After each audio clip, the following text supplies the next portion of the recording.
kehidupan dalam kuburan jauh lebih panjang dibandingkan kehidupan di dunia. Nabi SAW bersabda, a'maru ummati baina sittina wa sab'in, bahwa usia umatku itu hanya berkisar 60-70 tahun saja. Sedikit yang lewat 70 tahun. Kalaupun ada usia yang sampai 100 tahun, itu sedikit sekali. Tapi kebanyakan di bawah 70 tahun, umumnya umat Rasul itu sudah meninggal dunia. Tetapi ketika orang masuk ke dalam kuburan, usia dia di kuburan sampai kiamat ditegakkan itu panjang sekali. Anda bisa bayangkan, orang yang meninggal sejak zaman Nabi Adam sampai hari ini kiamat tidak dibangkit-bangkitkan, menunjukkan bahwa kehidupan kuburan jauh lebih panjang dibandingkan kehidupan dunia. Dari sinilah maka wajar seorang mukmin harus takut dengan kehidupan kuburan. Ma'asyiral muslimin yang dimuliakan Allah Azza wa Jalla. Tetapi para ulama mengatakan, apakah orang yang mendapatkan adab kubur itu munqati atau mustamir, terus menerus ataukah terputus? Kata para ulama, adab kubur itu hanya terputus dengan tiupan sangkakala Israfil. Ketika itulah Nabi SAW menceritakan bahwa Allah Subhanahu wa Ta'ala memerintahkan kepada Israfil untuk meniup sangkakala yang pertama. Disinilah adab kubur terputus. Karena ketika itu seluruh orang mati, baik orang yang ada di atas bumi atau yang ada di bawah bumi, baik kalangan jin, baik malaikat, kecuali makhluk-makhluk yang Allah kehendaki saja, semua hancur.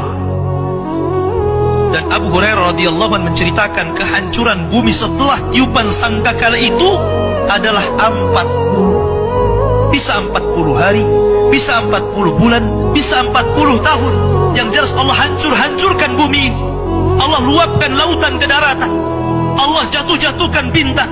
Allah hancurkan gunung sehingga seperti kapas yang dihempas angin. Itulah yang disebut dengan kehancuran alam atau hari kiamat. Baru setelah kemudian bumi tidak bulat lagi, tapi bumi terhampar. Allah ganti bumi yang kita pijak dengan bumi yang baru. Itulah yang disebut dengan padang mahsyar. Maka disitulah Allah Subhanahu wa Ta'ala memerintahkan Israfil untuk meniup sangkakala kebangkitan. Yang kedua kalinya Israfil pun kemudian meniup sangkakala. Maka dari situlah manusia keluar dari perut bumi. Wa akhrajatil ardu asqalaha. Allah keluarkan beban-beban beratnya.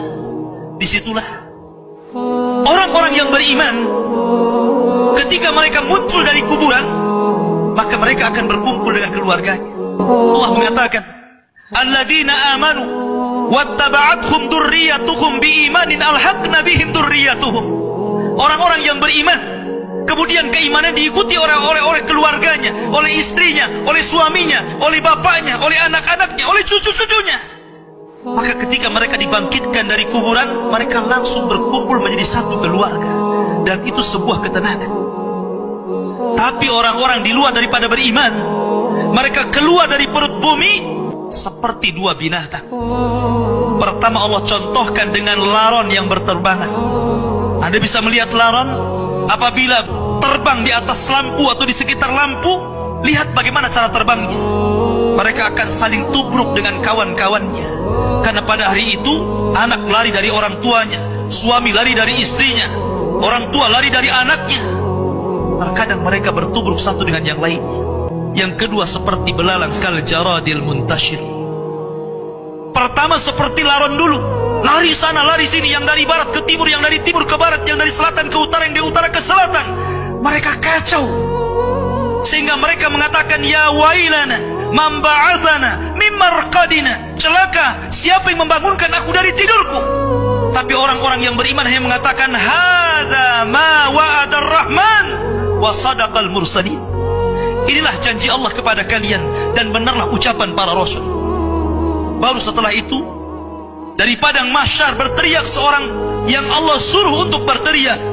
Mulailah kemudian mereka teratur. Maka mereka akan berjalan ke satu titik. Disitulah yang disebut dengan padang mahsyar. Mereka akan tinggal selama 50 tahun telanjang, kembali tidak dikhitan, tidak pakai sandal, matahari dekatkan 1 mil, keringat bercucuran, tidak ada makan, tidak ada minum, Mereka berdiri 50 tahun. Sehingga akhirnya orang-orang saleh mereka berkumpul, datang kepada Adam minta syafaat. Adam memberikan udzur, tidak sanggup memberikan syafaat. Kata Adam, datanglah kalian kepada Nuh, karena dia Rasul pertama dalam Islam, Rasul pertama setelah aku. Maka mereka pun kemudian datang kepada Nuh. Nuh pun memberikan udzur, datanglah kalian kepada Ibrahim, karena dia Khalilur Rahman.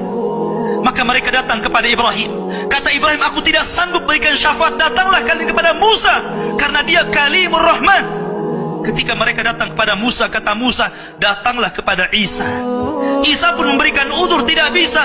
Seandainya kalian datang kepada Muhammad sallallahu alaihi wasallam itu lebih baik.